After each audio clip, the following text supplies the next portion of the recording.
Hey everybody, this is a tough video to make. I'll tell you what. You made predictions, and I want to make some predictions too. They're going to be kind of pessimistic, honestly, but I'll try not to be cynical about it. But there are some legitimate things that I'm concerned about, and I applaud many of you for your optimism. Um, I just don't know that I always saw things the same way. I did appreciate reading all of your thoughts, though. It's probably one of my favorite assignments to grade, to kind of get this largely unvarnished perspective that you all hold, and not use AI or not have to reference or cite an article. Just what do you think's going to happen? I think that's probably one of the more entertaining things I get to read on your from your assignments. So,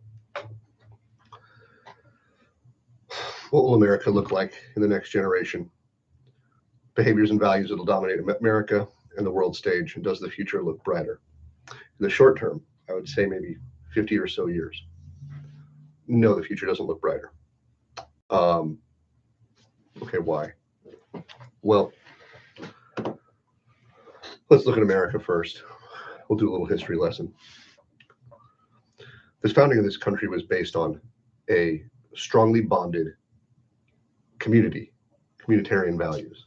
Right? A lot of obligations to one another, and they had, they were all largely of one religion. It was a monoculture, it was a shared culture and a shared understanding.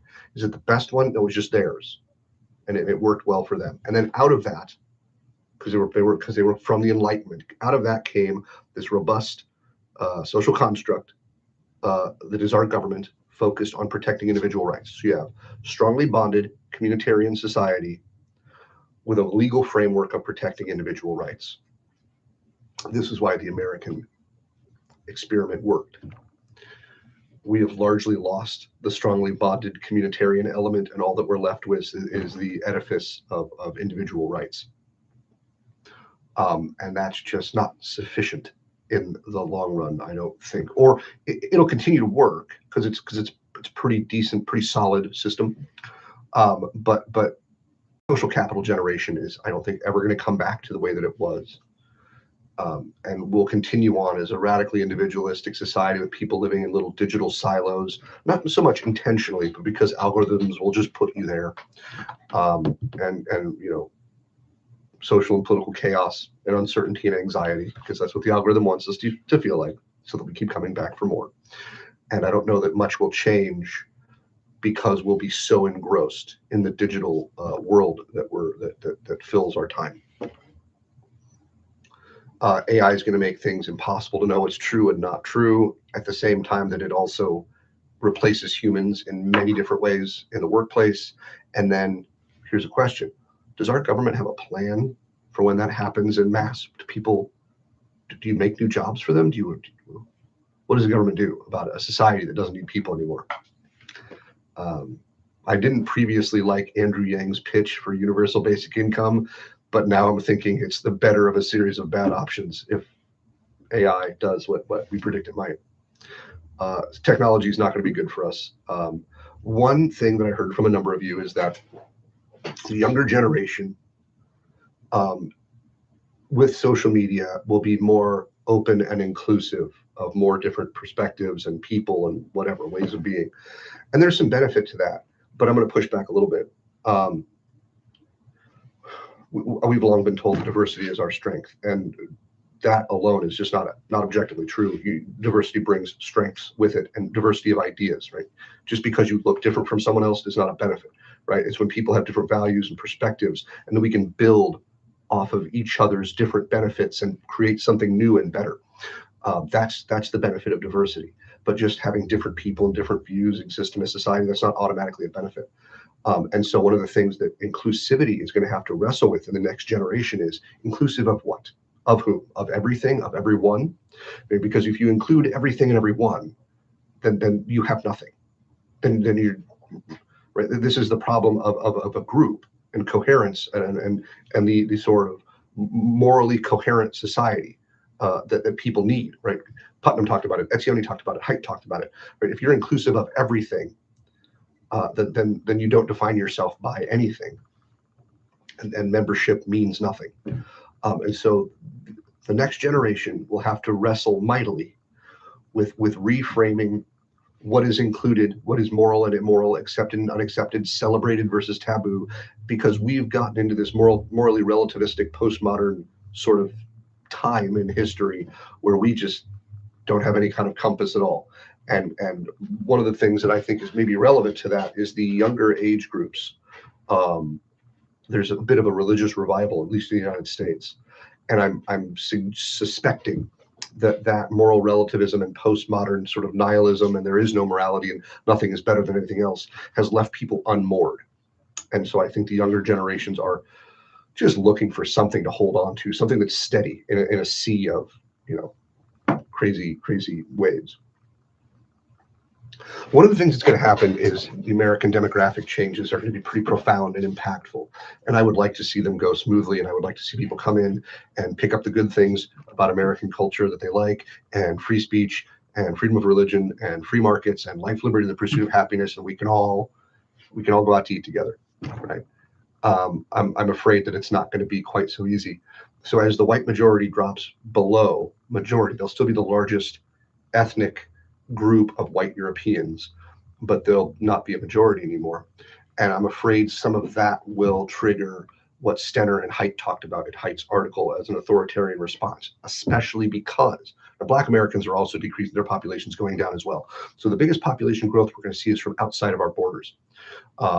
African, Southeast Asian, but Asia is a huge place, Central and South American, Mexico. So all these different, right, groups are going to be coming in because we're going to bring them in because we need them economically. And they're going to have a host of different values and views and perspectives. And to what extent are they going to be able to assimilate into the broader American perspective, or are they going to change the nature of the values and perspectives of the country, in which case there's going to be social strife. And I don't see how that's avoidable. However, if we focus more on economic issues than on identity issues, some of that will be mitigated. Point to many of you, my friends, left of center, if you are looking forward to this more socially progressive, more socially liberal future where there's much greater acceptance, I would caution you to not be super optimistic. For example, homosexuality is not viewed positively in much of the rest of the world. And so if we're importing much of the rest of the world, Africa, Southeast Asia, right, potentially Muslims, right, and other generally conservative and religious people, they're not going to be in favor of homosexuals or trans or any of those other types of things. They're going to bring a host of preconceived notions and prejudices with them. And so that's going to have an impact on our moral landscape. And so the sort of social liberalism might degrade as a result of that. And that's not guaranteed, but I can certainly see that happening. So consider.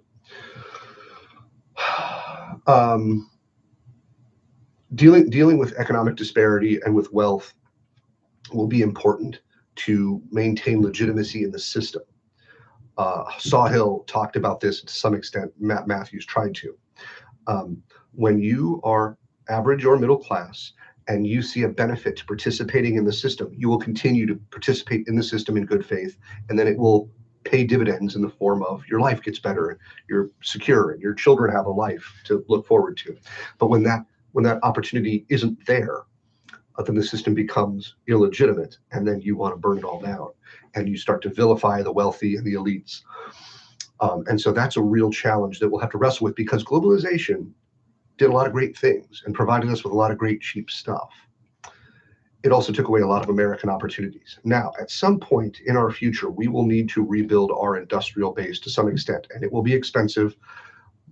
But considering the demographic collapse of other industrial countries that do large-scale production, and if global supply chains are weakened because we don't have the infrastructure to protect them, then we're going to have to start making stuff here. And so building out an American industrial base seems like something that will have to happen in the next 50 or so years.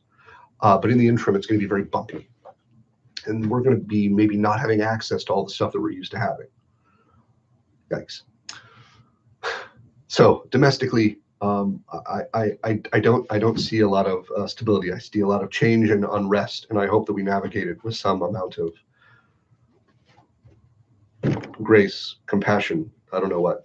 sympathy, and look beyond different identities or whatever to our common man, so that we can do it all together and form some moral community, right? That Oldenquist talked about. We just need a moral community. It's okay if people look different, but they have to be aligned in a goal of what they think is good. Etzioni said this, Putnam and Oldenquist. Jumping into the international. Trump is kind of crazy and unpredictable domestically and internationally. You have to take him seriously half the time, and you have to take him literally half the time, but they don't always overlap. That's the problem.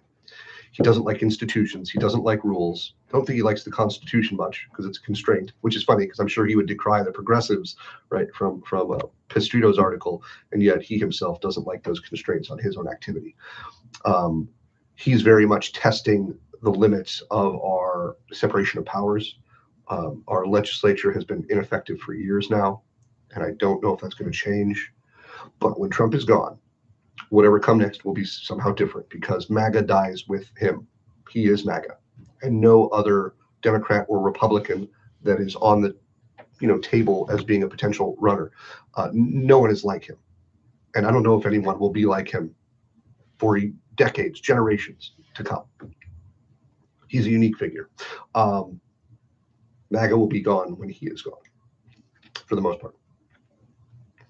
Now, when it comes to the international side of things, he ignores all international norms, doesn't like the UN, doesn't like any international institutions that constrain his power or his ability to do what he thinks he ought to do.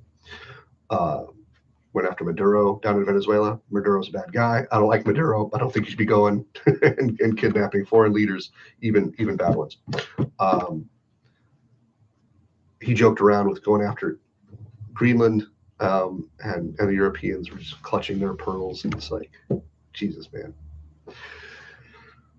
We've got big wars going on, Ukraine and Russia, and how that impacts the relationship between Europe and Russia, and the United States and Europe and Russia, is going to be very impactful. Europeans don't want us to leave NATO, but NATO was created to contain the Soviet Union, which doesn't exist anymore. If the United States leaves NATO, then the Europeans have to sort out their own collective action and security concerns amongst themselves. And there will be broad disagreement, and there might be conflict. They don't want to do that. It also will cost them money. And they have nice, robust social systems and social safety nets for their populations. And if the United States pulls out of NATO, they would have to contend with all of that. It would be very upsetting to their economies, to their social systems. So Europe wants, right, NATO to continue. But whatever happens in Russia and Ukraine, Russia is going to eat up about a third of Ukraine, give or take, and there are going to be toxic relations between the United States and Europeans, and then Russians for a long time. Bummer that. And then Israel. If Israel survives it for the next couple years, months, whatever is going to happen with this Iran conflict, this war, if they can come out of this, and if Iran is sufficiently degraded in its capabilities, Israel will probably pursue its expansionist strategy of greater Israel, from the river to the sea. And if it was a bad time, well, I'll say no more. I can see that happening potentially, but I can also see that Israel is in a lot of trouble. They're going to take a nasty pounding from Iran. And we'll see if their government holds up, and if the different factions within Israel continue to have broad support, or something really massive changes.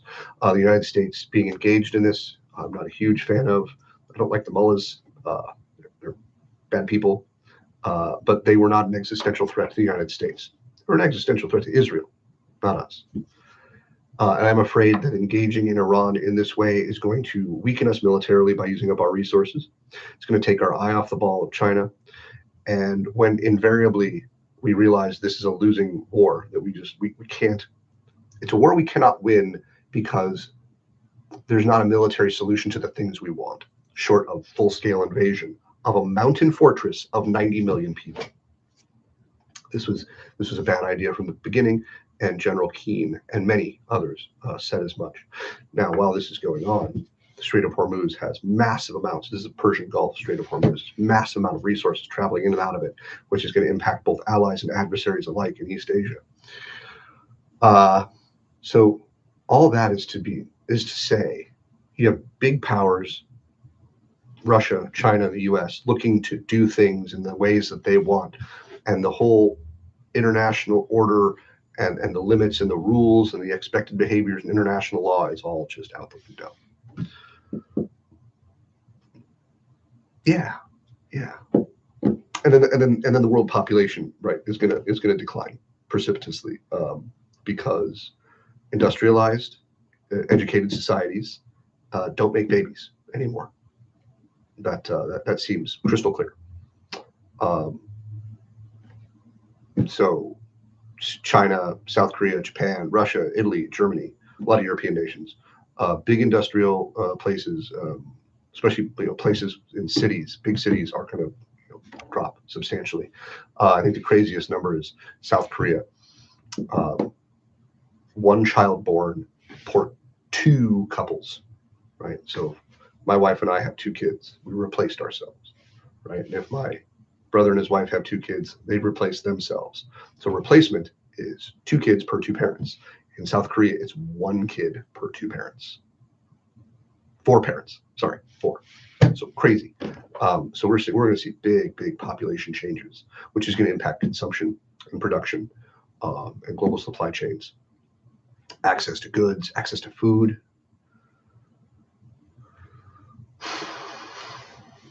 Happy Wednesday. Bye.